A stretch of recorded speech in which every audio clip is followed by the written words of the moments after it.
नमस्कार, मैं शंभू कुमार सिंह। सोचिए, खुदाई चल रही है, खुदाई। सोशल मीडिया जो है ना, वो कुछ भी नहीं छोड़ता है। 30 मई को माननीय प्रधानमंत्री जी के दूसरे कार्यकाल का 1 साल पूरा होने वाला है। अनाउंसमेंट हुआ कि करीब 800 से 1000 के बीच रैलियां होंगी, वर्चुअल रैलियां, मतलब स्टूडियो में बैठ के टीवी के जरिए पूरे देश में भाषण सुनाया जाएगा। सोचिए, बीजेपी के पास 150 मीडिया सेंटर्स हैं इस देश में, 150। कोई पार्टी नहीं होगी जिसके हर राज्य में दफ्तर, अगर कांग्रेस बीजेपी को छोड़ दीजिए तो। लेकिन बीजेपी के पास है 150 मीडिया सेंटर्स में वो होगा, और वो लोगों को बताएंगे कि कोरोना में हमने क्या काम किया। कोरोना तेजी से बढ़ रहा है। आप भारत में, एशिया में दूसरे स्थान पे आ गए हैं और दुनिया में 10वें स्थान पे है, कल 9वें स्थान पे आ जाएंगे। तो लगातार सोशल मीडिया पर जो अभी सबसे ज़्यादा खुदाई हो रही है, प्रधानमंत्री अभी 31 मई से क्या भाषण देंगे वो तो नहीं पता, लेकिन 2014 से पहले मुख्यमंत्री के तौर पर 2014 में चुनाव में, और यहाँ तक कि लॉकडाउन तक उन्होंने क्या क्या भाषण दिए हैं, लोग उसको खुदाई कर रहे हैं और उसको कह रहे हैं कि क्या यही प्रधानमंत्री कैंडिडेट थे जब प्रधानमंत्री बन गए हैं तब काहे नहीं ठीक कर पा रहे हैं। तो ये पहला वीडियो देखिए, पहला लॉकडाउन का वीडियो। कह रहे थे कि महाभारत 18 दिन में जीता गया, कोरोना को 21 दिन में हरा देंगे। यहाँ तक कहवा दिया टेलीविजन में ICMR के जरिए कि 21 मई के बाद तो कोरोना दिखेगा ही नहीं भारत में। सुन लीजिए आप ही, हम नहीं बोल रहे हैं, सुन लीजिए। 2 विंडो में लगेगा ये वीडियो। महाभारत का युद्ध 18 दिन में जीता गया था। आज कोरोना के खिलाफ जो युद्ध पूरा देश लड़ रहा है, उसमें 21 दिन लगने वाले हैं। हमारा प्रयास है इसे 21 दिन में जीत लिया जाए। गरीब कैसे लाचार है, मजबूर है। कोरोना का आज 28 तारीख है, 28 मई है, और सोचिए कोरोना अपने चरम पर है। 5000 से ज़्यादा लोगों की मौत हो चुकी है, 1.5 लाख के करीब हम आंकड़ा पहुंचने वाले हैं, और एशिया में दूसरे स्थान पे आ गए हैं संख्या में। ये दूसरा वीडियो सुनिए आप। ठंड ज्यादा पड़ जाए तो भी गरीब मरता है,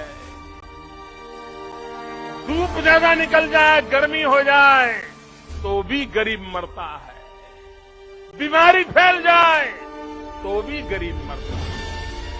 सारे संकट अगर किसी को झेलने पड़ते हैं, वो गरीब को झेलने पड़ते हैं।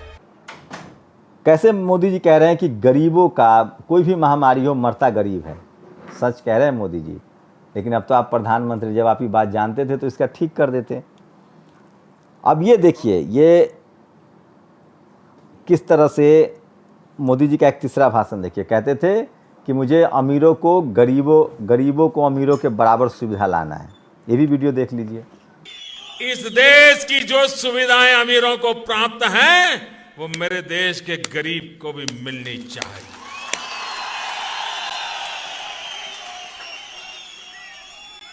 जो सामान्य व्यक्ति हवाई चप्पल पहन करके घूमता है, वो मुझे हवाई जहाज में दिखना चाहिए। ये मेरा सपना है। ये हुआ कि नहीं, ये भी आप सोच लीजिए। ट्रेन को लेकर 160 साल में ऐसा होता है कि ट्रेन पहली बार कहीं के कहीं चली जा रही है। ट्रेन पर भी मोदी जी ने बयान दिया था कि ट्रेन सरकारी, पहले बड़ा सरकारी पक्ष के हिमायती थे कि ट्रेन को ठीक कर देंगे। दरअसल हार्दिक पटेल ने सही लिखा है कि गुजरात में 5 लोगों को इन्होंने अरबपति खरबपति बना दिया, पूरे गुजरात को बेच दिया। वही गुजरात मॉडल है, जहाँ PPE किट पहुँचकर लोग मरीज से चोरी करते हैं। वही गुजरात मॉडल है, जहाँ 5 लोग धन्ना से ठोके, बाकी गुजरातियों को मरने के लिए छोड़ दिया गया। तो ये मोदी जी का ट्रेन पर बयान सुन लीजिए। हम नहीं कुछ कह रहे हैं साहब। देश में रेलवे की तरफ ध्यान नहीं दिया गया है, तब देश को बुलेट ट्रेन से कम 4 दिशाओं में जाने का काम हम खड़ा करते हैं। आप देखिए, दुनिया नए सिरे से हिंदुस्तान को देखने लगेगी। अभी काला धन पर सुन लीजिए। ये काला धन वाला बयान सुन लीजिए। ये हमारी चोरी किया हुआ पैसा वापस आना चाहिए कि नहीं आना चाहिए? ये काला धन वापस आना चाहिए। ये चोर लुटेरों से 1-1 रुपया वापस लेना चाहिए। इस रुपयों पर जनता का अधिकार है कि नहीं है? ये रुपया जनता के काम आना चाहिए। अरे एक बार ये जो चोर लुटेरों के पैसे विदेशी बैंकों में जमा है ना, उतने भी हम रुपए ले आए ना, तो भी हिंदुस्तान के एक एक गरीब आदमी को मुफ्त में 15-20 लाख रुपए यूं ही मिल जाएगा। ये भी मोदी जी का बयान है, सुन लिया। अब ये सुनिए बयान। तब मोदी जी, अभी अर्थव्यवस्था एकदम चौपट हो गया है। अब ये रुपया वाला बयान सुन लीजिए मोदी जी का।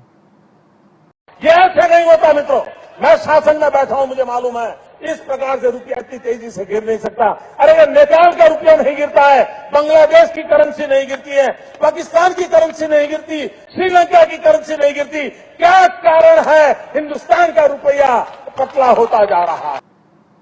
ये सब मोदी जी का बयान है। अभी सोचिए चीन और नेपाल हमें आंखें दिखा रहा है, पहले पाकिस्तान दिखाता था। सेना पर सुन लीजिए इनका बयान। 2 विंडो में मेरे चलाएंगे एडिटर। दूसरा, सेना को किस तरह से उनकी समझ क्या है सेना पर, वो सोच लीजिए।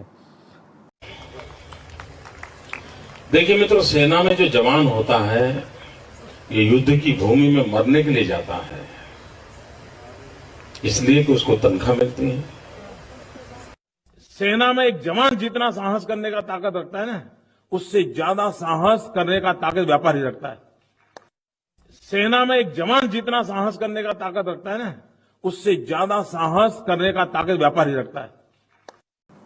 अब मैं एक लास्ट वीडियो दिखा रहा हूं, मुझ पर केस मत कर दीजिएगा। आपके प्रधानमंत्री ने भी ये कहा था वीडियो में कि इस देश के हर नागरिक को मुझसे सवाल पूछने का हक है। मैं जवाबदेह हूं, आई एम अकाउंटेबल, और इस देश की जनता को मेरे पल पल का हिसाब मांगने का अधिकार है, मेरी हर सोच का जवाब मांगने का अधिकार है। I am committed to democracy. हम तो सवाल भी नहीं पूछ रहे हैं साहब। गोपीनाथन ने कहा कि प्रधानमंत्री को पीसी करनी चाहिए, शायद पत्रकार सवाल पूछे और सवाल पूछने से होगा कि उनको मौका मिलेगा कि कहाँ गड़बड़ियाँ हैं। सुप्रीम कोर्ट ने सो कॉज नोटिस जारी किया है, सुओ मोटो नोटिस लिया है। तो मैं फिर कह रहा हूँ, आलोचना से मत घबराइए। जब आप राय विचार करते हैं, लोगों से मिलते जुलते आलोचना सुनते हैं, तो आपकी राहें आसान होती है, आप गलती करने से बचते हैं।